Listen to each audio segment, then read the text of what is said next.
விருச்சிக ராசிக்கு இந்த வாரம் எப்படி இருக்க போகுது அப்படின்னு பார்த்தீங்கன்னா, 6ஆம் இடத்துல இருந்து வந்த குரு பகவான் இப்போ 7ஆம் இடத்துக்கு வந்துட்டார். சூப்பருங்க! இந்த வாரத்திலிருந்து உங்களுக்கு யோகங்க.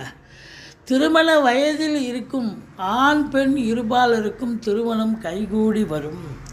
சனி பார்த்தாரு, டென்ஷனாக இருந்தீங்க, மந்திரிச்சு விட்ட மாதிரி இருந்தீங்க, தேக ஆரோக்கிய குறைவு ஏற்பட்டது, திருமணம் தடைப்பட்டது, கணவன் மனைவி கருத்து வேறுபாடு, இதெல்லாம் நடந்துச்சு. ஆனால் இப்போ குரு வந்ததுக்கப்புறம் எல்லாம் சுபீட்சமாகிப்போச்சு.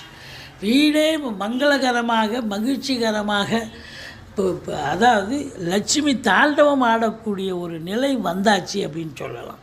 இந்த விருச்சிக ராசிக்கு இனி தொட்டதெல்லாம் தொடங்க போகிறது. முதல் திருமணம் முறிவு ஏற்பட்டு 2வது திருமணத்திற்காக காத்திருப்பவர்களுக்கு நல்லதே நடக்கப் போகிறது. அர்த்தாஷ்டம சனி இருக்குது, அது இருக்கட்டுங்க. குரு உங்களுக்கு